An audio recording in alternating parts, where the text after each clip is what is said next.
This episode of the DeviceTalks Weekly Podcast is brought to you by DeviceTalks Tuesdays, an ongoing virtual medical device meeting. Join us for each episode at 4 p.m. Eastern to hear from industry leaders like 3M, who will be sponsoring our next session. Go to DeviceTalks.com to register. All right, you ready for this? Ready.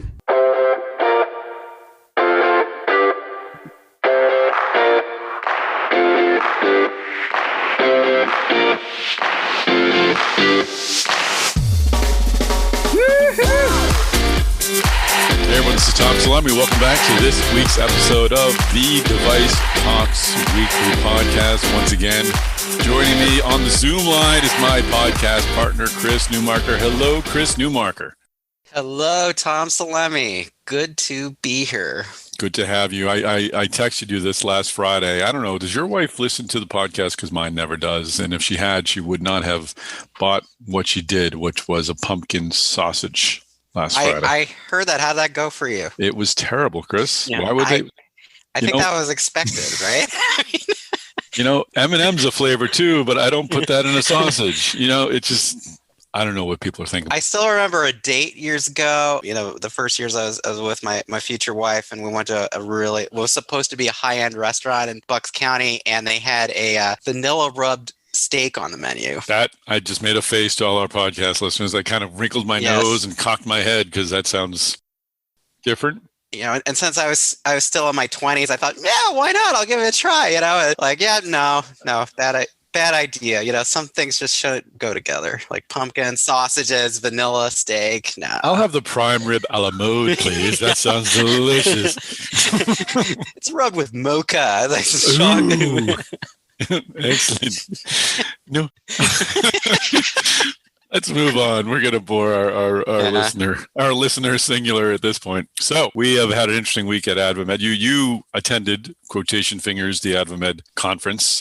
Yes, I quote unquote attended. It was virtual. I should have, since it was virtually in Canada, I should have drunk some Molson's in the evening or something.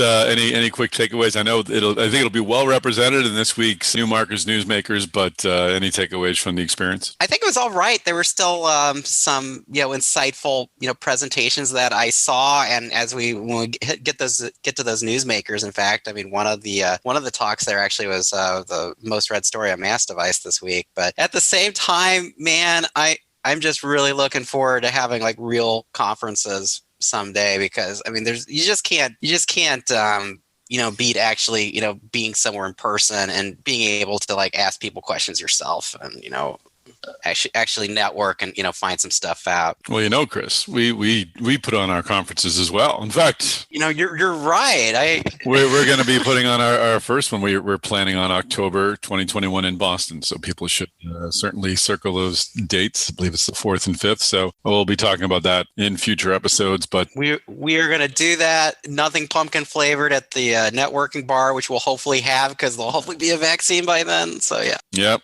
Operation Warp Speed will have delivered on the promise. Make it so. Nerd alert. Chris and I are going to go down a really geeky path if we don't stop right now. So, oh no, this is a perfect setup for. Oh my gosh. For my Newmarkers Newsmakers alarm. Here it is. Newsmarkers Newsmakers.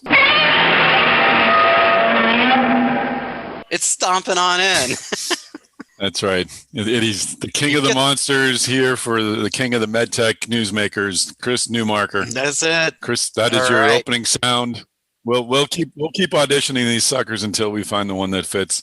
Nothing wrong with your little dink-a-dink from last week, but I think we can be a little more powerful in our. Actually, we got some pretty strong stories for this week. So let's get into number 5 of the Newmarkers Newsmakers. Well, number 5. I mean, one of the things that happened around the Virtual Medtech Conference this week was that Medtech Innovator announced the winner of its 2020 global competition.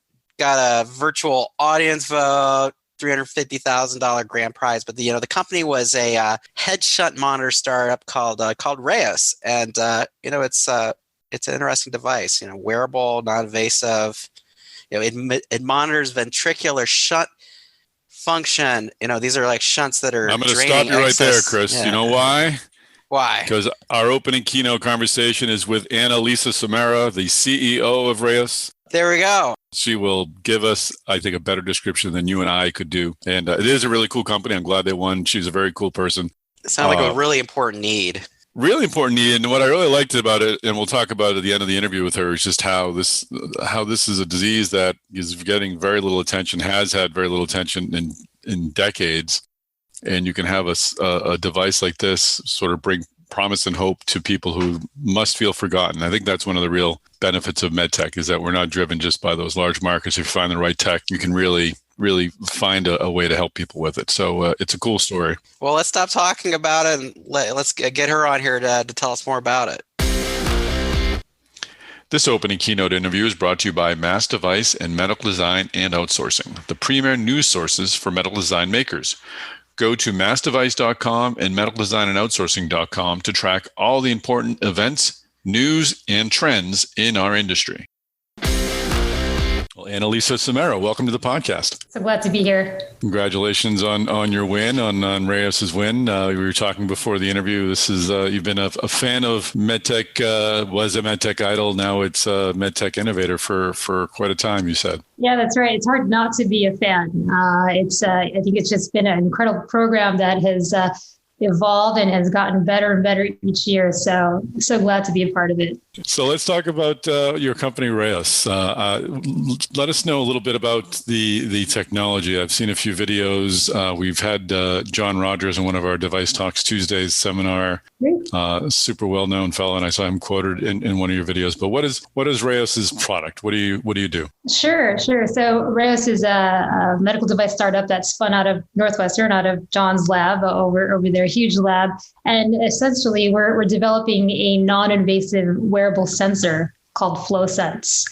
And it's a platform technology that can go to a couple different clinical areas, but we're initially focusing on a chronic clinical condition called hydrocephalus. And there's about 1 million Americans who have this condition, and there's no cure for it, nor there's any way to prevent it. But the standard of care for these 1 million Americans is a placement of something called a shunt, which is essentially tubing that drains the brain of excess cerebrospinal fluid. And that's really the characteristic of hydrocephalus patients, is this excess fluid in the brain. So the fluid's got to go somewhere in order for the patient to function properly and live a great life. So the standard of care is the placement of these shunts, which essentially drains the brain as a fluid. But these shunts have remained largely unchanged for the past 50 years. And there's such a high failure rate. And by failure, I mean they just stop working because things get clogged up in them, or there's infections, dislodgement, that sort of thing. And when that happens, a new shunt, so another neurosurgery needs to be done. And it's terrible. And it's not uncommon for patients, especially little kids, to have multiple neurosurgeries in the course of their life. And when there is a shunt malfunction, the standard of care is imaging. A lot of the times, patients go to the ER for suspected shunt malfunctions, and their symptoms are nonspecific. So something like a headache can bring them into the ER. And at that point, to diagnose a patient with a suspected shunt malfunction, imaging is used, X-ray or CT. Sometimes imaging is inconclusive. So patients have to be opened up. A lot of patients are actually imaged or opened up unnecessarily. And, it takes a long time in the ER to diagnose, these patients. So there really isn't a quick, easy, bedside, widely used technology today that can do that. And that's what we're doing at FlowSense. So it kind of, our device kind of looks like a bumpy Band-Aid. It's a Band-Aid talking on a cell phone. Was that how he had described it? Yeah, that's exactly right. And that's right. It's essentially, that's kind of like at a high level what it is. It looks like a Band-Aid on the neck. It's a disposable device. But while it looks like kind of a simple Band-Aid on the outside, there's really sophisticated electronics, and it's work that Dr. Rogers and team have been working on for a long time, and it's really just a rapid spot check. So just in a matter of minutes, the device is able to let the clinician know at a binary sense if there's flow or no flow, as well as some other information about flow, including the rate.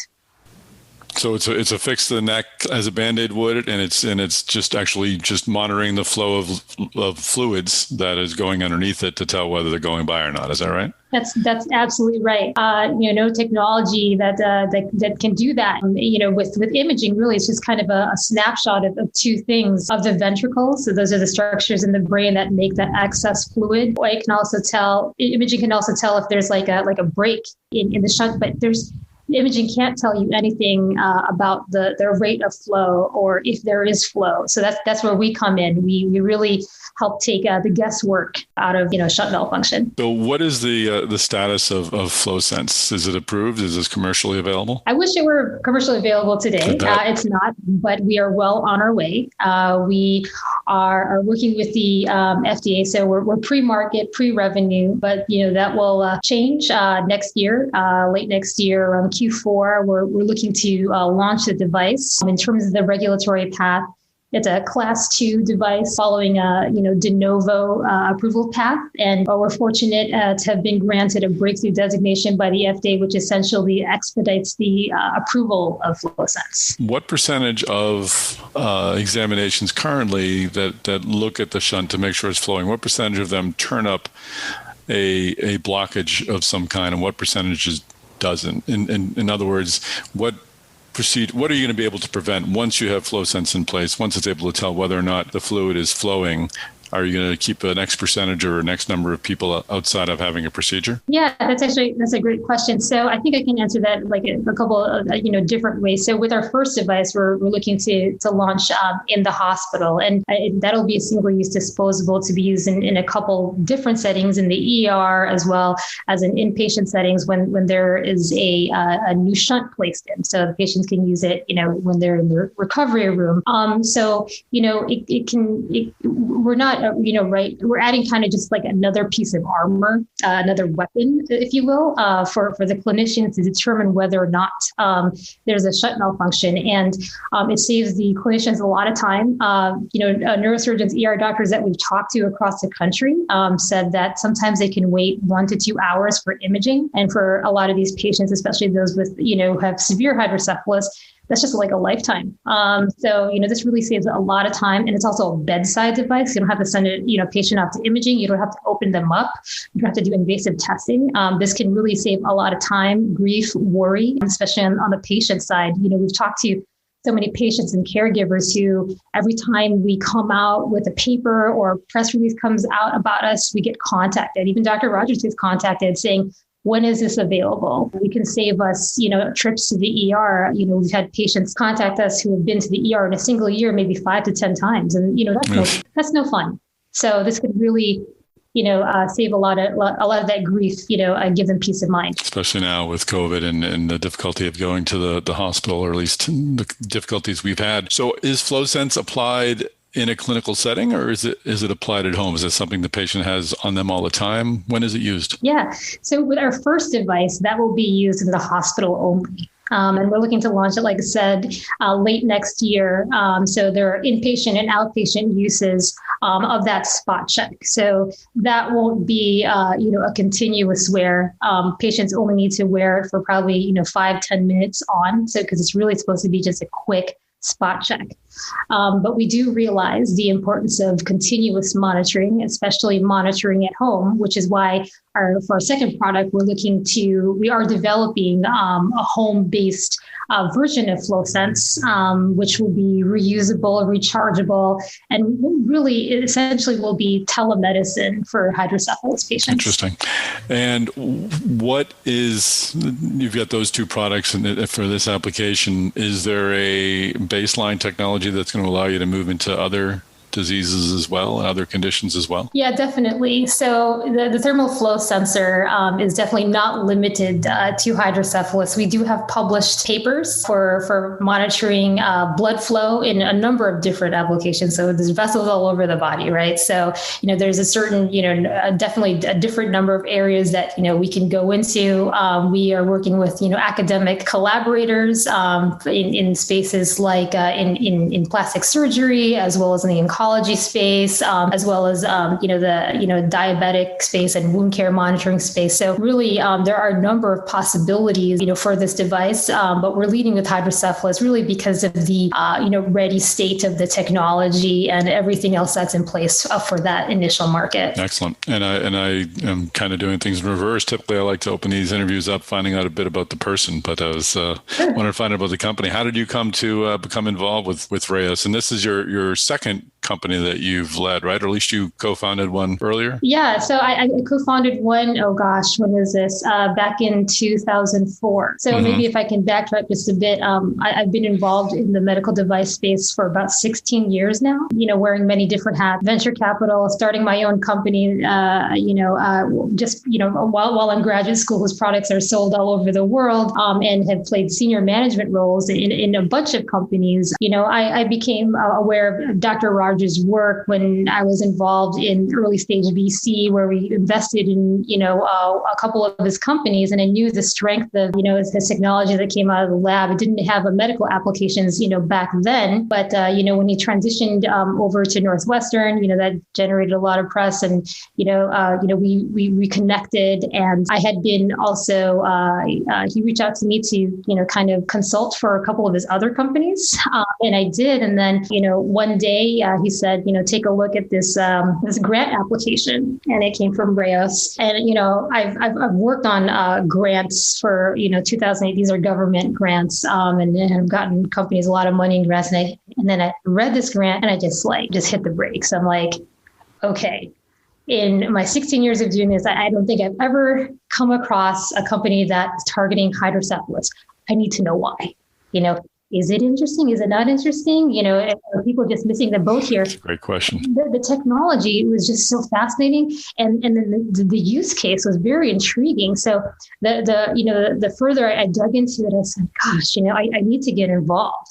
And I had my hands in a couple other companies, but I was just so drawn to obviously the tech and the use case. And I asked Dr. Rogers, I said, well, who's running this company? Because the founders, they were largely, academic and on their paths. There's, a neurosurgeon, another was a postdoc at MIT right now. So they weren't going to be running the company. It's like, well, no one will be soon. So, maybe you might be interested. And I said, I am 100% interested. So that's awesome. I dug a little deeper, and I just dropped everything. And that was a huge deal for me, just because I have been consulting and have been a part of so many different startups where, I was so comfortable with this supportive role. And then something like this comes along, and and then something in me said, Anna Lisa, you better grab this. You better grab it now. So then I just went all in. Since then I, recruited some great talent of some folks that I had worked with over the course of, 15 years. And I said, you guys, you got to come over here. Just stop what you're doing. Just join me. And, I've got some, some great, I call them warriors on my team who've got their battle scars from startups. And I think that's really important too, to have really experienced folks on the team. And they're just so smart. And I think Rhaeos is moving so quickly and is so successful really because the team is so strong. That's great. I love those moments where you're just your intellect and your heart your heart takes over, and then you try to get your intellect to talk yourself out of it, and you just simply can't. Can't let something go. Yeah, you're right. And I think you hit on a key word there, and this is when your heart takes over. I'll tell you what is that when I got to know and understand the patients a bit more, I guess the closer I got to the company, I was really drawn in. I think within the first week of joining Rhaeos is when I talked to a mom of a patient with hydrocephalus. And I'm a mom myself. And, I would do anything. I would move mountains, stop the world for my kids. And she just said, a couple sentences. And I was like, oh, wow, you have me, because I would do anything like what you're doing. And just the fact that there's no cure for this, that, these patients, they just suffer so much, it just really, tugs the heartstrings. And I think it really adds, a lot of meaning, and it really gives us a mission to, be successful in the company. Well, I think I love the question you asked initially, which was why hasn't this been looked at before? And I bet those people feel forgotten, like no one's trying to innovate their problem. And Yeah. I think that's really one of the strengths of medtech is that we're not necessarily driven by the big market opportunities or the cancer drugs or whatever, that you can find an innovative tech that solves this really critical problem that has gone unattended to, as you said, for decades, if not longer. That's fantastic. Yeah, exactly. Excellent. Well, it's a great story. Congratulations on the win. I'm sure someone will be listening to this and wonder if you'll be raising money or anything like that. Are you going to be any plans for that, or what's next? Yeah, we are currently raising a $1.5 million seed round, and are in due diligence, with investors. But as CEOs are always fundraising. Even if you close a round, fundraising never stops. Right. So, I'm happy to chat with anyone that might be interested in being a part of this journey with us. You are a true CEO. That's absolutely right. Never say no. Excellent. Yeah. Well, thanks for the time today, and thanks for joining us in the podcast. Pleasure to be here. All right, we're back. It was great to talk with Anna Lisa Somera of Rhaeos. What is our number 4 on Newmarket's Newsmakers list, Chris?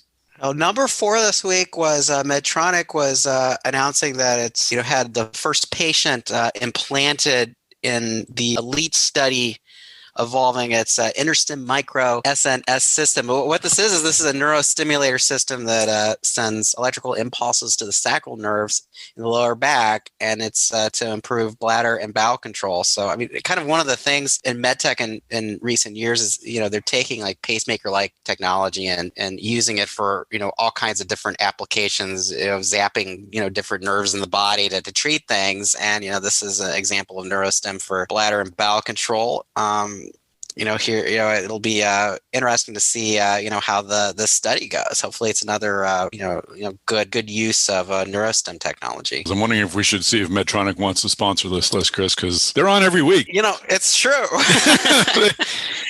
If we had a Hall of Fame, I think they'd be our first inductee. They're the largest medical device company in the world. So, that is a fair point. You're that big, you're going to produce a lot of news in the industry. So let's move on to number 3 on the Newmarket's Newsmakers list. Number 3, this is a story. There's some guy on our staff named Tom Salemi. Who writes stuff. Yeah, I've heard that too. Yeah, from me. You were writing about Avail Med Systems, which has been a guest on this podcast. They've got some really really interesting telemedicine equipment. Absolutely. No, they're Avail's a cool company, and they were the sponsors of our Device Talks Tuesdays this week. So if people want to hear their entire plan, which is really fascinating, it's going beyond just telemedicine or procedural telemedicine, as they're calling it.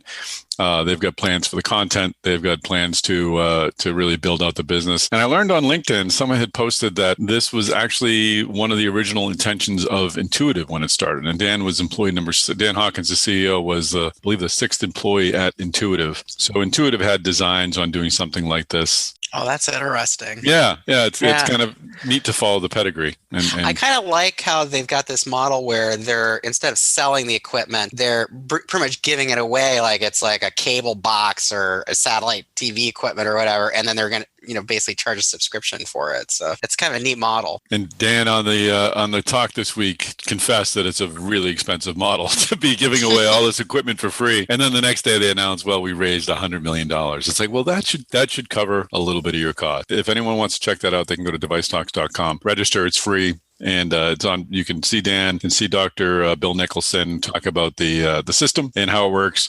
And one of Avail's first customers or first big customers is Smith Nephew. So after we finish our last 2 Newmarket's Newsmakers, we're going to have our closing keynote conversation with Skip Kiil. He's the president of orthopedics at Smith Nephew. And we'll talk a little bit about Avail, more about their acquisition of the extremities business at Integra. And I'm going to completely geek out.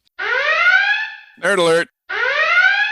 Why don't we move on to number 2 on the Newmarket's Newsmakers list, Chris? Oh yeah, number 2 is we're back to Medtronic again. Actually, I mean Medtronic really dominates the list this week. They really ran the table. The number 2 news is that their former CEO Omar Ishrak, he's going to be retiring from the board. He's not going to be up for re-election at the end of the year, and he's been executive chairman of the board since since he stepped down in April to make way for Jeff Martha, and he stepped down from that executive chairman spot effective immediately, and then he's going to be heading out in just a few months. But But speaking of halls of fame, if there's a hall of fame of people who came in with an extraordinary hype and exceeded that hype, I think he'd have to be on that list. I mean, he turned Medtronic into the largest medical device company in the world. He oversaw a $50 billion acquisition of Covidien.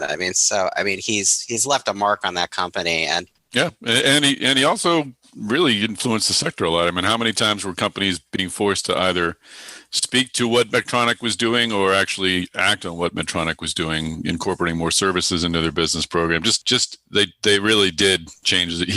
Under his leadership, Medtronic really has been leading this sector. So it's going to be interesting to see what they do under Jeff Martha. Yeah, I mean, he was definitely one of the first CEOs to really, in the medical device industry, to really talk about digital health and like kind of speak about what they were doing as more like a service versus just being a manufacturer of devices. And that really seems to be the future of the industry. I mean, healthcare in the U.S. is changing a lot. It needs to change. It's very wasteful, device companies just can't just sell devices. They need to actually be like, hey, we're chronic heart disease management company or diabetes management company, and there's a lot of future potential there. Well, needless to say, if he wants to be on this podcast, the invitation is open. We will give him a trophy. We'll find some trophy to give him, right? Yeah, some kind of award. Totally. Yeah. It'll be fancy. We'll get something good. All right. Well, we tipped our hand a bit, but what is number one on the new Markers, News and Makers list? All right. Well, number one was, the current CEO of Medtronic, Jeff Martha. Martha, was speaking at the, Virtual Medtech Conference this week that AdvaMed hosted. And I thought it really was one of the, it was the best talk that I saw. And the thing that really stuck out to me was that, Martha got, a question about like, well, hey, everybody wants to know, when's the industry going to come back to normal? And he, quickly responded like, I don't want to go back to normal.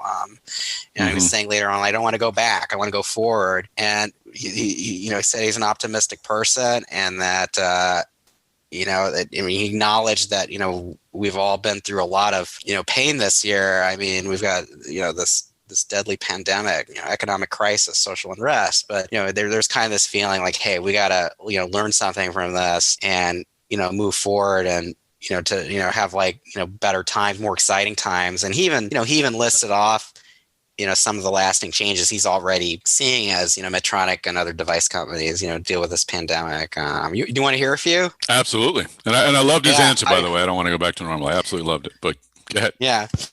I mean, he was, commenting on how, sales reps, are, doing a lot of remote, technical support, in ORs amid the pandemic. He didn't mention, that sounds familiar, doesn't it? I mean, he didn't mention Avail, but I mean, he mentioned that, he said that, that was something he could see continuing on past the pandemic, and a lot of other, remote stuff that, people like, for example, like with a pacemaker, people have had to go in, to their doctor's office or clinic, to get the device checked or get it reprogrammed. I mean, that could be, he just said that anything that can be done remotely and virtual is preferred, going forward. And, he also said that, it was never preferred to have rehospitalizations after device implantations, but that's even bigger now. And so being able to prove that your devices have fewer complications,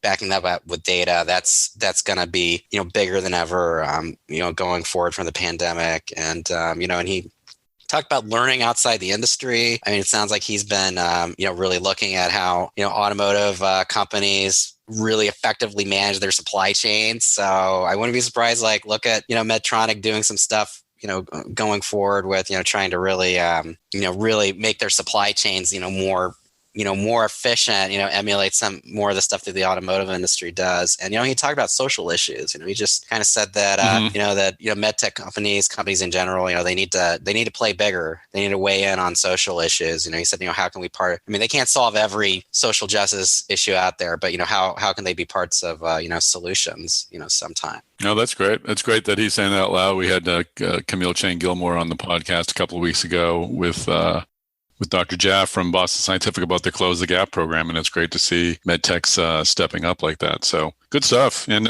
some really good stuff. I should note that Chris Newmarket, I think you wrote 3 of the 5 top stories. So you're a machine, sir. I'm contributing this week. I'm doing a lot of work. I'm so humble. Well, that's a great Newmarkers Newsmakers list. Like I said in the Slack message, that's quite a murderer's row. So great stuff this week, Chris. It was really a Godzilla of Newmarkers Newsmakers. This closing keynote interview is brought to you by DeviceTalks Tuesdays on Demand. You can find past episodes featuring industry leaders like Locus Robotics, Avail Med Systems, ResMed, Thrive Earlier Detection, KCK, Stryker, Ambu, and others. Go to devicetalks.com to watch our entire season for free. Well, Skip Kiil, welcome to the podcast. Hey, Tom. Great to chat with you again. Nice to be on the show with you today. Great to have you. And I have to admit, I've interviewed a lot of people, but I've never been starstruck before. I was looking at your LinkedIn profile and reading through all your past, Stryker, yada, yada, yada, Alcon, yada, yada, yada, and then professional baseball player. And a double-A ball player to boot, which is my favorite level of ball. I love minor league ball. I love baseball. So honestly, I'm a little excited. It's like, oh my goodness, I had no idea. I'm glad I looked that up. I won't bother you with questions about your minor league career. Tom, if you ever seen the movie Bull Durham, that was my life in a nutshell. Pre-professional career path. So it was all things good, bad, and ugly, sleeping on long bus rides, eating in the Waffle House, and everything in between. So it was a lot of fun, but it did set me up for, kind of career pathing in the medical device industry for sure. There's a lot of focus on preparation and competing, and your results matter, right? We're a publicly traded company, and as a baseball player, you fail more times than you're successful, and you wind up in the Hall of Fame. Can't do that in our. Can't do that in medical devices. No, that's for sure. Well, Bull Durham is my favorite all-time movie. My wife and I watch it at least once a year and call it the Bible because we refer to many of the great lines in there. But how did you make that transition from leaving baseball to medtech? Did you always know you wanted to go into medtech, or was that just the best opportunity available to you? Yeah, Tom, that's a great question. I really, at some point in my life, knew I always wanted to be in healthcare. Fortunately, my mom was a healthcare administrator and a nurse and a hospital administrator. And so I was always around the hospital environment and always around surgeons and, kind of in and out of hospitals from a career perspective. I had plenty of injuries in my career playing baseball, which probably led to my enthusiasm for getting into the space. But at the end of the day, it was really a Stryker that gave me an opportunity to be a sales rep, and I took that on in the state of Texas, and really started understanding kind of the pathway of what was available, and really working with an established kind of global player at the time. I think I joined Stryker when they were about $2.5 billion and took the ride to $8 billion. So it was a great proving ground, learning ground, and it gave me an opportunity to travel and live and work around the world. I did go to Japan and ran their business there, and got to Europe, Middle East, Africa, and was doing some things in Western Europe there with Stryker. So it was a great place to learn and grow. But at some point needed to spread my wings and move on from them. And here I am at Smith Nephew, looking forward to competing now. You spent some time at Alcon and a few of the larger companies. Was there a commonality to your positions? Obviously there was a plan, but what was connected from position to position as you moved from company to company? Tom, I think the thesis was really around solving big problems. I really enjoy the opportunity to understand an existing problem set and start thinking about, additive, exposure, whether it be in the business side or a go-to-market change or channel management strategy. We did a lot of restructuring over each one of those ventures and really aligned to a highly, competitive and complementary product portfolio that needed a channel. And we did plenty of M&A opportunities within the context of that. But, as I started thinking about my career path, it was really around, playing chess with your career. And it became three-dimensional at some point in regards to the ability to do those things. And I've been afforded the opportunity to work for some great companies and work for some great leaders. And it's really been a great place to learn and grow. And if I think about my career in a nutshell, it's, I've been joining organizations that have always been on kind of some gestational life cycle of performance. or product portfolio management. And, no different than where I am today at Smith Nephew, as you think about even the most recent acquisition, we did with the Integra Life Sciences orthopedics business. Let's talk about that. Let's talk specifically about that, but then we can zoom out a bit and talk about what you're doing at the orthopedics business, because you have so much going on. Smith Nephew had an extremities line or some business, some products available. Was there always an intention to expand it? Did you look at multiple opportunities, or was it more serendipitous with the deal with Integra? How did that come together? No, we did some product portfolio landscaping when I first arrived at Smith Nephew 2 years ago, and this was a logical opportunity from my perspective. Smith Nephew's got a very strong presence, and obviously all aspects of orthopedics, except shoulder and what I call pure play extremities, and we do have some products in that category. But we didn't have a meaningful portfolio. What we do have is a very strong channel in regards to both the United States and globally. We do 50% of our business in the U.S. and the other 50% is the rest of the world, EMEA being a very strong portion of that, and then emerging growth markets with, Asia Pacific and China being, strong components to that growth thesis. I don't have the numbers in front of me as far as your competitors go, the balance OUS versus US, but I'm wondering that 50-50 split at this time when the world is in the state that it's in, has that benefited you? Are you able to have some rising tides in some markets and to compensate for the lower tides in others? Yeah, Tom, we have a balanced play from a geographical spread. And I really won't get into the competition, but I can tell you they don't have a 50-50 split, and we have some balance there. And so when you start thinking about acquisition, if you have a large footprint in the United States, and in this instance, the orthopedic extremities business of Integra did, but there was a logical opportunity to expand that globally.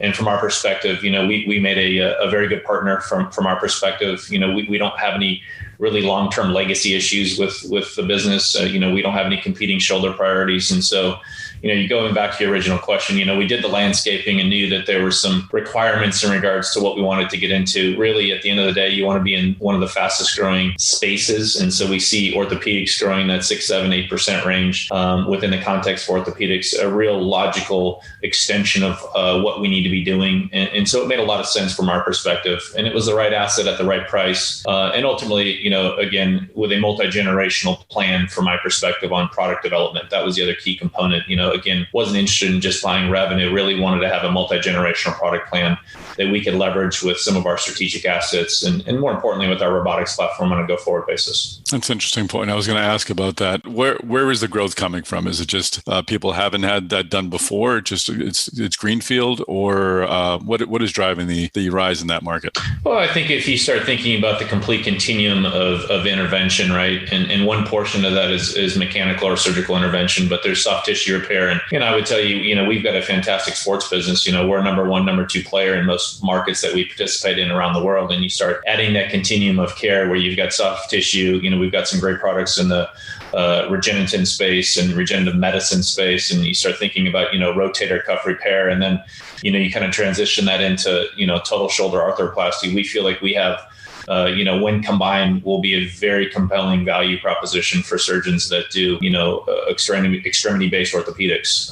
And so really, when you start thinking about that shoulder and that implant only as a system, we start thinking that we've got a holistic view of what we can actually deliver to the marketplace, and allows us some flexibility in regards to how we want to launch things commercially and how we want to compete. What is that? What will that integration look like of the Integra product line and the workforce? Do you anticipate any changes, cuts? Is it going to be going to bags of existing salespeople at Smith Nephew? What's the plan? Yeah, Tom, I won't get into the strategic specifics, but I can tell you that, obviously we're not closed yet. And so what we will talk about is really what does it mean to Smith Nephew as an orthopedics player. We'll be able to come into tender-based environments and really come at some of the large GPOs, IDNs with a full bag of products, particularly given the extremities focus that a lot of hospital systems have. And, given the COVID environment, it's going to be really important to have, multi-generational product planning and the ability to serve a broad base, specialized selling force with clinical solutions. And so we're very excited about that. And that's really what the acquisition represents. It's a significant opportunity to strengthen our position in where we see a high value growth area, and allows us to create a leading extremities commercial selling force.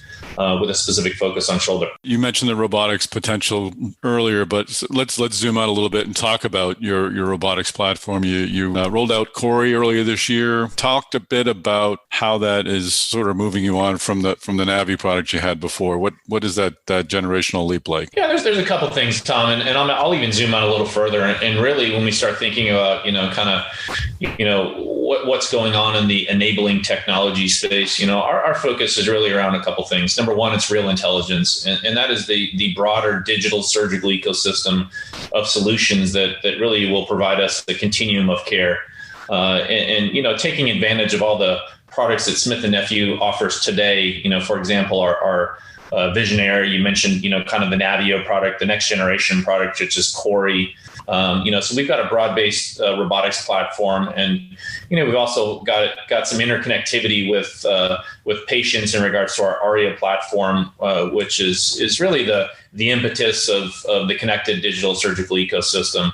And really, at the end of the day, this platform will allow us to compete differently. When you start thinking about clinical efficiency and value-based data management, this is going to allow Smith Nephew to show up in a very different way, whether it be post-acute recovery time or efficiencies in the OR or post-operative care.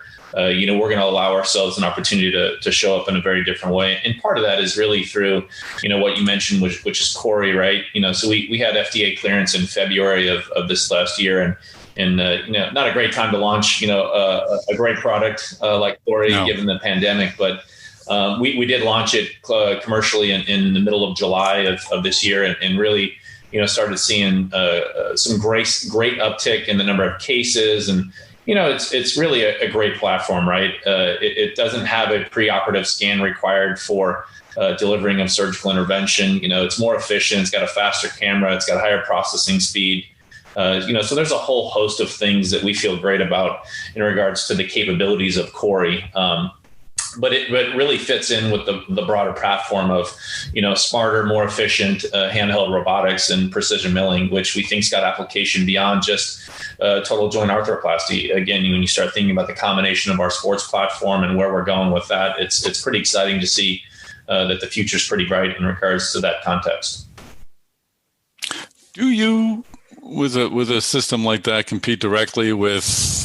I'll say a competitor's a product, a Mako or something, which is an entirely different type of system. Do you compete directly with them, or do you really find physicians who prefer just this type of technology over that type of technology, and they're just more, I guess, wired toward what you're offering versus something else? And I'm sure there are people who are the reverse. Yeah, Tom, that's always a great question. And from my perspective, it's less about the competition. It's really about solving the issues in the industry, right? And if you think about the clinical requirements of driving support, whether it be in robotics or smart tools or data management, we really feel like, our platform, when garnered holistically, really puts us at a key competitive advantage. Again, thinking about the handheld approach, again, we're not trying to replace the surgeon's ability to make decisions. We're giving them more information at the right time with the right level of intuitive understanding in regards to how they manage their surgical intervention. And that's really where we differentiate ourselves. And the other piece of this is, we're really thinking about site of care. Our robotics platform is highly portable, right? You don't have to recalibrate, reset. There's not an additional cost to move it from one OR to the other. And so when you start thinking about, we do have the smallest footprint in the industry, and the combination of that portability, whether or not you're in the inpatient or the outpatient setting. And we see this kind of transition from inpatient to outpatient total joints and sports medicine procedures. It's a pretty exciting opportunity from my perspective. And you start thinking about the integration of some of the software technologies that we participated with when we picked up BrainLab.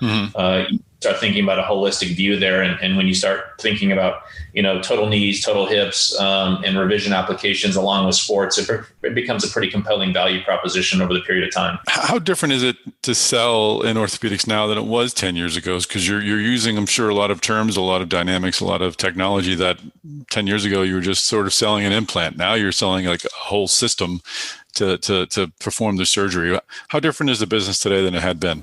Tom, it's dramatically different, right? If you think about, where we were 10 years ago, and we'll just take a trip back in memory lane here, it really was around implants only. And then there was this kind of transition to implant systems, which drove the cost to serve up higher because you had holistic value propositions, with outcomes-based, loyalty-based agreements. And now we're in the world of kind of, what I call navigated robotics products, right? And that's really where we find ourselves today, whether it, be with our competition or even where we are at, But ultimately, I think this journey continues, and it really goes down the road of procedural automation. And it's early days for that, from my perspective in this space, still, less than 10% of total joints are done with a robotic intervention today. You think about where car manufacturing was, 50 years ago, and in the automation of the whole manufacturing lines. And you think about, kind of where we're going, I think integrated systems are really going to drive a different set of information, right? So this is about information management. It's about the data, the control of the information, and really leveraging that to get better outcomes and provide more insights to surgeons.